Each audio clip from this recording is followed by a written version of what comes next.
The city skyline glittered like a crown of jewels as the sun slipped beyond the horizon, painting streaks of crimson and gold across the glass towers. Inside the tallest of those buildings, on the 50th floor of Hale Enterprises, billionaire Richard Hale sat alone in his office.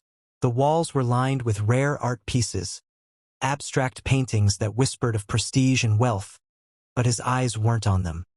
His gaze lingered instead on the single photograph that sat framed on his mahogany desk. It was a picture of Eliza, his wife. Her delicate smile seemed to brighten even the coldest corners of his heart. She had been gone for 2 years, taken from him in what the world called a tragic accident. Her car, twisted beyond recognition, had been pulled from the wreckage on a rain-slick highway. The news had shattered him, yet he had survived by burying himself in work, hiding grief behind the armor of empire building. Yet, no matter how many deals he signed, no matter how many skyscrapers rose under his name, every night ended the same way, with Richard staring at Eliza's picture, drowning in the silence of a life that no longer made sense. That evening had been no different, until fate decided to tear open old wounds. Earlier that night, Richard had attended a grand charity gala at the Royal Crescent Hotel. The ballroom had sparkled with chandeliers, laughter, and the soft clinking of crystal glasses. He had stood among politicians, investors, and celebrities, offering polite nods and mechanical smiles, the role of the charming billionaire polished to perfection. On the outside, he was the image of power. On the inside, he was a man trapped in endless mourning. The gala had ended late. Guests spilled out into the chilly night air where black cars waited like silent shadows. As Richard's chauffeur opened the door of his limousine, something unusual caught his attention. A young girl stood a few feet away, clutching the strap of her faded backpack. She couldn't have been more than 17. Her clothes were modest, her shoes worn, and her eyes wide with a mixture of fear and determination. For a moment, Richard assumed she was another hopeful beggar trying to approach the wealthy. Security would move her away soon, he thought. But then her lips parted, and her voice, trembling yet clear, cut through the noise of the departing crowd. "Your wife is still alive, sir." The words hit Richard like a thunderclap. He froze, his hands still resting on the edge of the car door. Slowly, he turned to look at her, his heartbeat thundering in his chest. Perhaps he had misheard. Perhaps grief had played a cruel trick on him. But the girl's expression was steady, her dark eyes unblinking. "What did you just say?" Richard's voice was low, almost dangerous, as if daring her to repeat it. The girl swallowed hard, glancing around nervously at the men in suits who were beginning to notice her. But she didn't back down. She stepped closer, her voice firmer this time. "I said your wife is alive. She didn't die in that accident." The night seemed to tilt. The city noise faded into a dull roar in Richard's ears. For 2 years, he had lived with the certainty of death, with the image of a coffin lowered into the earth. Now, with a handful of words, this stranger had set fire to that certainty. His driver looked at him in confusion. Security shifted, waiting for a signal. Richard raised a hand, halting them. His sharp, ice-cold eyes stayed locked on the girl. "Who are you?" he demanded. "What do you know about my wife?" The girl hesitated, fear flickering across her face. She looked as if she wanted to say more but thought better of it. Her gaze darted toward the darkened streets, as though she was being watched. Then, without another word, she turned and disappeared into the crowd of departing guests and bustling city dwellers. "Stop her!" Richard barked, but it was too late. She was gone, swallowed by the night. For a long moment, Richard stood rooted in place, his fists clenched at his sides. His security team muttered questions, but he ignored them. His pulse hammered in his temples. It had to be a mistake, a cruel prank. Some desperate girl who thought she could gain attention or money by spinning lies. But deep inside, beneath the walls he had built around his heart, something else stirred. A spark he hadn't felt in years. Hope. And hope was dangerous. The ride home was silent, but Richard's mind roared with questions. Could Eliza truly be alive? If she was, where had she been all this time? Why had no one told him? He replayed the night of her death in his mind. He remembered how strange it had all felt. Even then, the closed casket, the speed of the funeral arrangements, the way officials avoided his questions. At the time, he had been too broken to resist. He had accepted their word because fighting the truth seemed impossible. But what if the truth had never been told at all? By the time he reached his penthouse, Richard's life had already shifted. The girl's voice haunted him, echoing in every corner of the luxurious apartment. He poured himself a glass of whiskey, his hands trembling for the first time in years. He stood by the window, overlooking the sleepless city, but all he saw was Eliza's smile in that framed photograph. A smile that might still exist somewhere in the world. Finally, he whispered into the empty room, as though speaking to her. "If you're out there, Eliza, I'll find you." And in that moment, Richard Hale, billionaire of steel and silence, vowed that he would not rest until he uncovered the truth. Whether it was a cruel deception or a miracle beyond reason, he would chase it. Because a single sentence had shattered everything he thought he knew. "Your wife is still alive, sir." The next morning, Richard Hale sat at the long marble breakfast table in his penthouse, staring at a plate of untouched food. His chef had prepared everything to perfection. A golden omelet, fresh fruit, and a steaming cup of imported coffee. Yet Richard couldn't bring himself to taste any of it. His appetite had been replaced with a gnawing unease. All night, he had replayed the encounter with the girl outside the gala. Her words still echoed in his skull. "Your wife is alive. She didn't die in that accident." It was madness, wasn't it? Eliza had been gone for 2 years. He had mourned her, buried her, built walls around the hole she left. How could a stranger undo that certainty with a single sentence? And yet, the certainty he once held now felt paper-thin.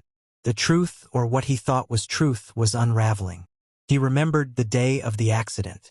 The phone call had come while he was in a board meeting, delivering a speech about expansion into Europe. His assistant had rushed in, pale and trembling, whispering something in his ear that made the world fall silent. He had collapsed into his chair, unable to breathe, as they told him Eliza's car had skidded off the rain-slicked highway and burst into flames. He remembered going to the hospital, demanding to see her, but they hadn't let him. Too late, they said. She didn't survive. They showed him a burned handbag, her wedding ring inside, scorched and broken. He had accepted it. What choice had he had? But now, why had he never seen her body? Why had the casket been closed? Why had everything felt rushed? As though someone wanted the chapter sealed before he could ask questions.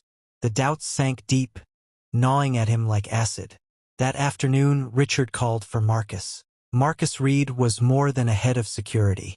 He was a former intelligence operative, a man who had spent decades navigating lies, cover-ups, and dangerous truths. Richard trusted him more than anyone else. If there was even a shred of truth to what the girl had said, Marcus would uncover it. Marcus arrived within the hour, tall and broad-shouldered, his sharp eyes missing nothing.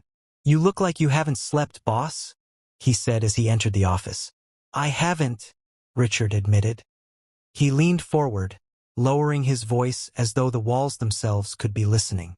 "I need you to dig into Eliza's death. Everything. The reports, the hospital records, the police files. Something doesn't add up." Marcus studied him for a long moment. "After 2 years?" "2 years of silence," Richard replied, his jaw tight. 2 years of me asking myself why it never felt right. Last night, someone told me she's alive. And damn it, Marcus, I can't ignore it. Not anymore. Marcus didn't scoff, didn't question his sanity. That was why Richard trusted him. He simply gave a curt nod. "I'll dig." Within days, Marcus returned with information, and it wasn't what Richard expected. "The accident report is sloppy," Marcus said, spreading documents across Richard's desk. "The police statements don't line up with the hospital's timeline. Witnesses mentioned a woman being pulled alive from the wreckage, but that line disappears in the final draft of the report." Richard's pulse quickened. "Alive?" Marcus tapped the page. One witness swore she saw paramedics load Eliza into an ambulance. Conscious. She was screaming for help. but that testimony vanished from the official records. Richard's hands tightened around the edge of the desk. Vanished? How? Either incompetence, Marcus said grimly, or someone wanted it gone. The next revelation was worse. The hospital files were missing. Entire sections of the record, the admission forms, the emergency notes, the cause of death details were nowhere to be found. Hospitals keep meticulous logs, Marcus said. These didn't disappear by accident. Richard's head spun. Eliza had been alive after the crash. She had been taken to a hospital. And then nothing. No records, no answers. Just silence. A bitter laugh escaped his throat. So I've been grieving a ghost. Mourning a lie. Marcus leaned in. Whoever erased those files had power. This wasn't some random clerk making mistakes. This was deliberate. Planned. Richard stood, pacing the office like a caged predator. But why? Why go to such lengths to fake her death? Marcus didn't answer immediately. He watched Richard with the patience of a man who had seen 100 lies unfold in his career. Finally, he said, "That's the question, isn't it? Who stood to gain by her disappearance?" Richard's mind raced. Eliza had no enemies. She had been loved, admired, gentle to everyone she met. But she had also been his anchor, his partner in everything. Without her, Richard had fallen into despair. And his company, though thriving, had been left vulnerable in his grief. Business rivals had circled like sharks. Could one of them have engineered this? Or was the motive more personal, closer to home? For the first time, Richard considered a possibility that chilled him to his core. What if Eliza hadn't simply been hidden? What if she had been taken? That night, Richard poured himself another glass of whiskey, staring at the skyline through the floor-to-ceiling windows of his penthouse. The city glittered, alive with lights, but all he felt was the darkness of betrayal creeping closer.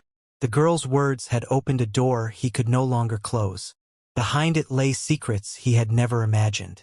And if Eliza truly was alive, somewhere in that darkness, then someone had lied to him. Someone had stolen 2 years of his life. Richard clenched his fist. Whoever had done this would pay. The seeds of doubt had taken root, and now they grew into something far more dangerous: determination. He whispered into the silence, as though speaking to Eliza herself. "I don't care who buried the truth. I don't care how powerful they are. I will find you." The following week was unlike any Richard Hale had experienced since Eliza's death. For the first time in 2 years, his mind was not chained to grief alone. It was fueled by suspicion, curiosity, and a dangerous new energy.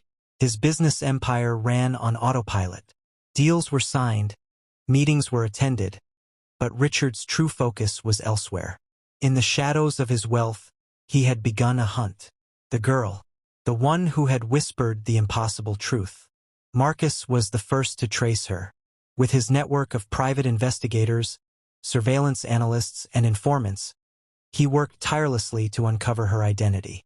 Days stretched into nights as Richard waited, restless and sleepless, pacing the polished floors of his penthouse like a predator deprived of prey. Finally, Marcus delivered results. "She's Amara Johnson," Marcus reported one evening, laying a file thick with photographs and documents on Richard's desk. 17 years old. Lives in the Lower East Side with her aunt. Worked as a junior nurse assistant at St. Mary's Hospital 2 years ago. The same hospital where Eliza was declared dead. Richard's pulse quickened. He flipped through the file. The photographs showed a thin, sharp-eyed girl, the same one who had stopped him outside the gala. Her face, captured in candid surveillance shots, carried the same quiet determination. "She worked there at the time of the accident?" Richard asked, his voice low. Marcus nodded. "Left the job shortly after. No clear reason why. Her records suggest she's kept a low profile since then. No college, no steady work. Almost as if she's been hiding." Richard leaned back in his chair, staring at the ceiling. Fate was rarely this coincidental. Amara had been there. She had seen something that explained the urgency in her eyes, the way she had risked everything to approach him. Amara's voice trembled, but she pressed on. I was working that night. I remember the crash. Everyone thought she was gone. But she wasn't. She was brought into the emergency ward, broken, burned, but alive. She begged for you. She kept asking for Richard. For her husband. Richard's throat tightened. The image of Eliza, bloodied yet alive, calling his name, sent a storm of rage and anguish through him. Amara continued, her words tumbling out. But then men came. Not doctors, not police. Men in suits. They ordered everyone out. They said she was under special protection. The next morning, the records were gone. Her file erased. The official report said she had died before reaching the hospital.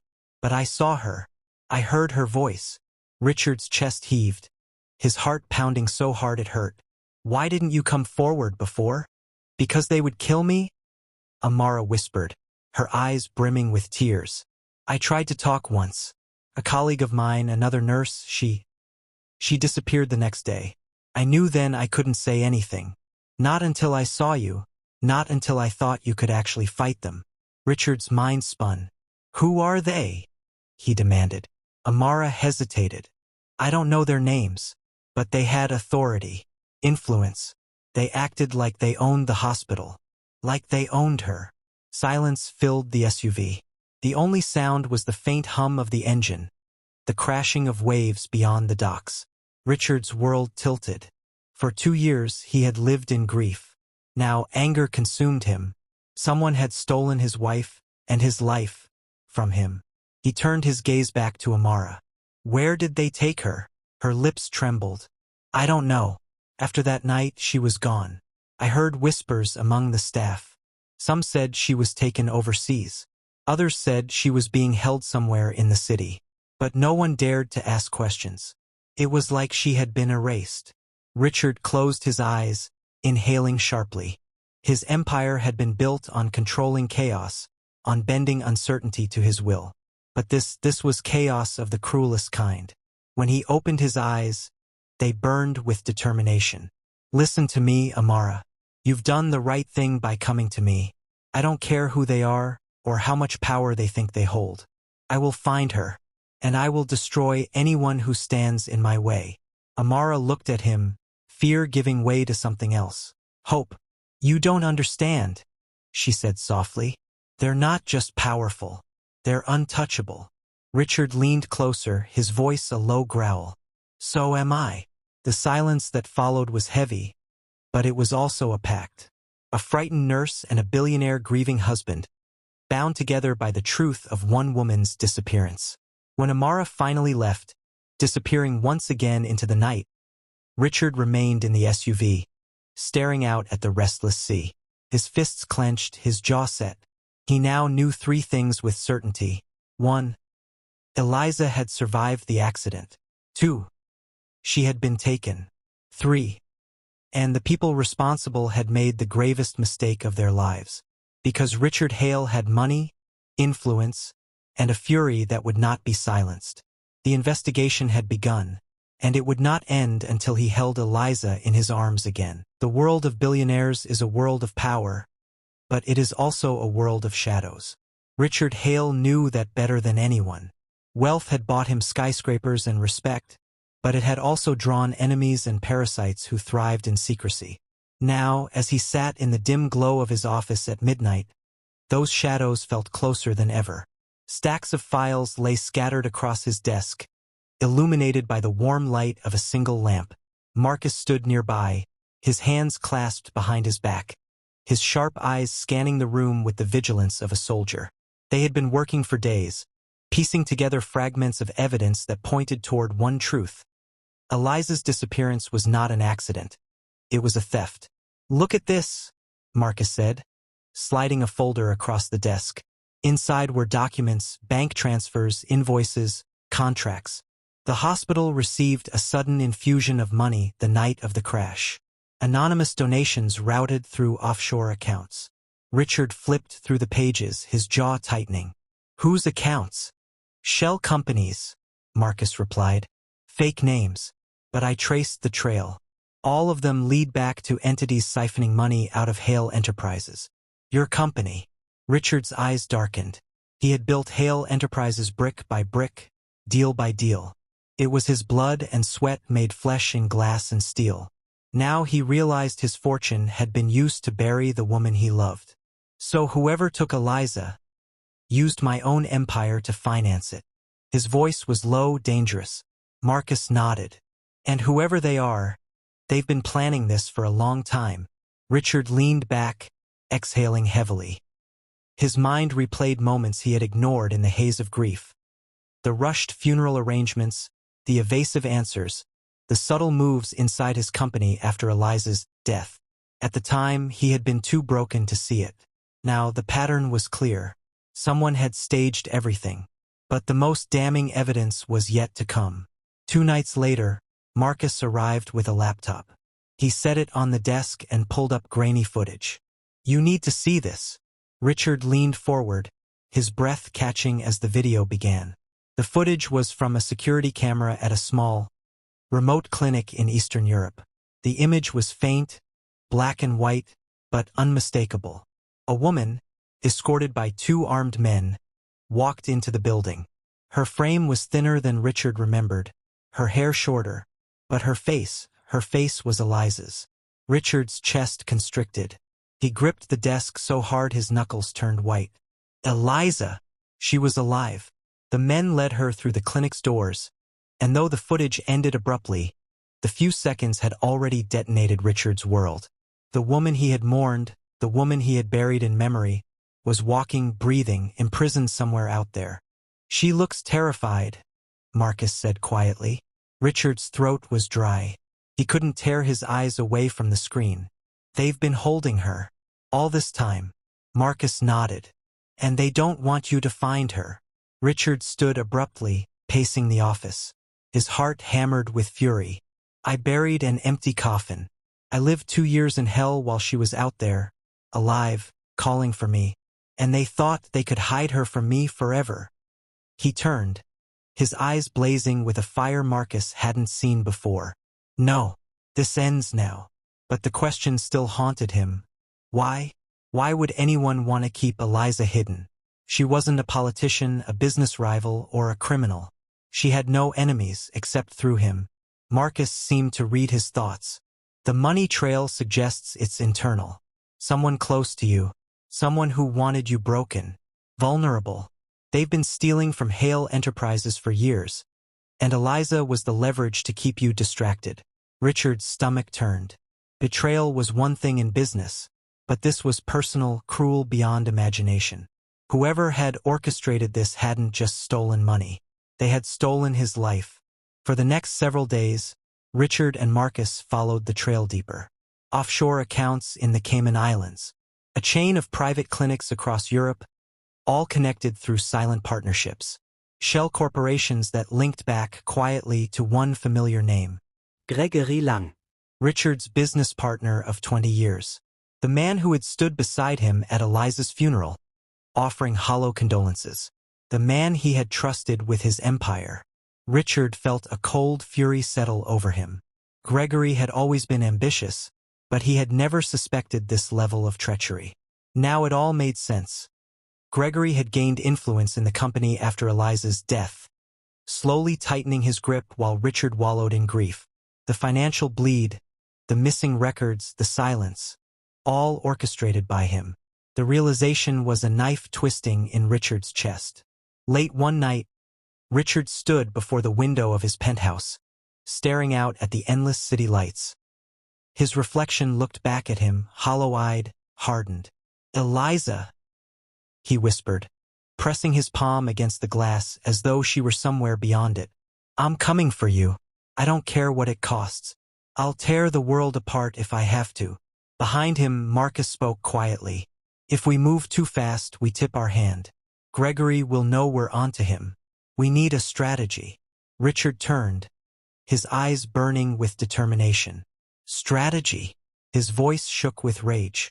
"Marcus, my wife is locked away in some cage because of him. He made me grieve a lie. There will be no mercy." Marcus hesitated, then nodded. He had seen Richard ruthless in business, but this was different. This was personal. and that made him far more dangerous. For the first time in years, Richard felt something other than grief. He felt purpose, fury, a drive that consumed every breath. The hidden trail had revealed the truth. Eliza was alive, and now Richard had a name. Gregory Lang. Partner, a friend, a traitor. Richard's jaw tightened. Soon there would be a reckoning. The storm broke on a night heavy with rain. Sheets of water lashed against the glass walls of Richard Hale's penthouse, but he barely noticed. He stood at the head of a long table in his private war room, documents spread before him, a map of connections pinned to the wall. Every line, every arrow, every name pointed back to one man, Gregory Lang. For 2 decades, Gregory had been more than a business partner. He had been a confidant, a brother in arms as they built Hale Enterprises into a global titan. Richard had trusted him with everything, and in return, Gregory had stolen the most precious thing in his life. Eliza. Richard's hands curled into fists as he stared at her image on the grainy surveillance footage Marcus had found. The woman he loved had been caged, hidden, her very existence erased. Also Gregory could tighten his grip on power. The betrayal burned like acid in his veins. Marcus entered, his expression grim. It's confirmed. Gregory owns the compound where Eliza is being held. Private guards, ex-military. He spared no expense.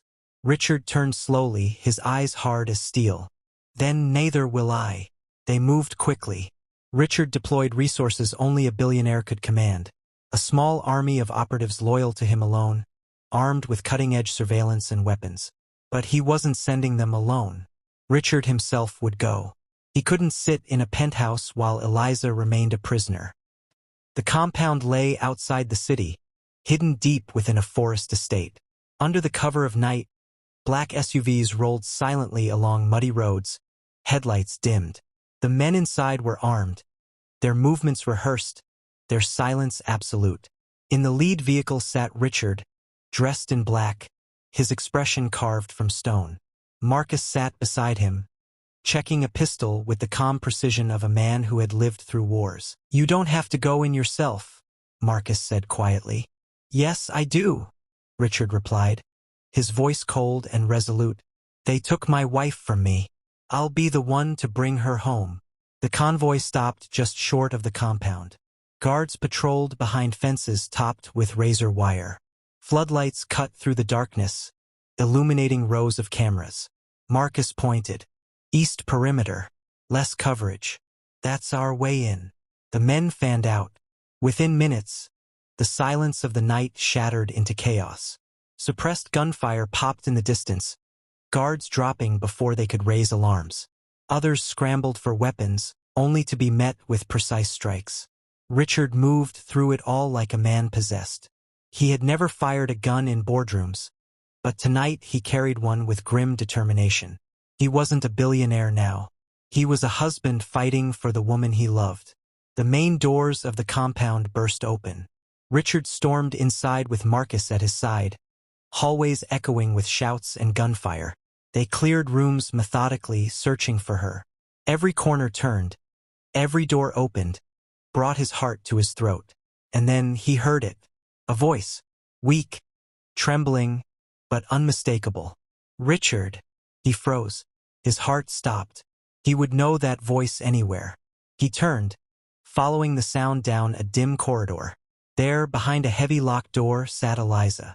Thin, pale, her once vibrant eyes shadowed by fear, but alive. "Eliza," he whispered, his voice breaking. She looked up, disbelief flooding her face. Tears welled in her eyes. "Richard? No. They told me you were dead." He lunged forward, tearing the lock open with Marcus's help. The door swung wide, and he rushed inside, gathering her into his arms. For a moment the world disappeared. The rain, the gunfire, the betrayal, nothing mattered. Only her. "I'm here," he murmured, holding her tight. "I'll never let them take you again." "I'm here," he murmured, holding her tight. "I'll never let them take you again." Eliza sobbed against his chest, her fragile hands clutching at his shirt as if afraid he would vanish. But the reunion was short-lived. A slow clap echoed down the hall. Richard turned, his fury igniting anew. Gregory Lang stepped into view, flanked by armed men. His face was calm, almost smug, as if the chaos around him were nothing more than a business negotiation. "Well done, Richard," Gregory said smoothly. "I wondered how long it would take you to find her." 2 years. Not bad, considering. Richard stepped in front of Eliza, shielding her. His voice was ice. "You're finished, Gregory." Gregory chuckled, shaking his head. "Finished? Hardly. You've walked into my home with guns blazing. The world will see you as the aggressor, a desperate man unraveling. And Eliza," he smirked. "She was always more valuable as leverage than as a grieving widow." Rage boiled inside Richard. "You made me bury her. You made me believe she was dead. For what? Money? Power? For survival," Gregory snapped, his mask slipping. "Do you know how much I've done for this empire? How many sacrifices I made while you were too busy playing doting husband? With her gone, you were weak, distracted. I held everything together." Richard's voice thundered through the hall. "By stealing from me, by torturing her. You call that survival? I call it treachery." The tension snapped like a wire. Gunfire erupted. Marcus and Richard's men surged forward, trading bullets with Gregory's guards. The hall became a storm of chaos. Flashes of light, the thunder of weapons, shouts of rage. Richard shoved Eliza to safety, then advanced toward Gregory. The years of betrayal, the nights of grief, the hope rekindled by Amara's words, all of it blazed in his veins. Gregory fired, the bullet grazing Richard's arm, but Richard didn't stop. He tackled him, sending the gun skittering across the floor. The two men grappled, fists flying, years of brotherhood dissolving into hatred. "You took everything from me," Richard roared, slamming Gregory against the wall. Gregory snarled, blood on his lip. "I gave you everything. You would be nothing without me." Richard's fist crashed into his jaw, silencing him. With one final strike, Gregory crumpled to the ground, defeated. The compound fell silent. Gregory's guards surrendered or lay incapacitated. Marcus approached, his weapon lowered. "It's over." Richard stood over Gregory's unconscious body, chest heaving. He turned to Eliza, who stood trembling in the doorway, tears streaming down her face. "It's over," he repeated, softer this time, reaching for her. She rushed into his arms, clinging to him as though afraid the world might steal him again. In the weeks that followed, the conspiracy unraveled. Gregory's crimes were laid bare, the embezzlement, the kidnapping, the cover-up. The world that had once praised him as a visionary now spat his name with venom. But Richard didn't care about the headlines, he only cared about Eliza. Together, they walked through the gardens of their estate one morning, the sun warming their faces. Eliza's hand slipped into his, fragile but strong. "You came for me," she whispered. "I always would," Richard replied, his voice steady. He kissed her forehead, closing his eyes. "They thought they could bury you. They thought they could bury the truth. But love is stronger than their lies." And as the sun rose higher, casting golden light over them, Richard knew one thing with absolute certainty. This was not just survival. This was their rebirth. For the billionaire, the girl's words had not just sparked an investigation. They had brought him back to life. "Your wife is still alive, sir." The sentence that had changed everything had finally come full circle.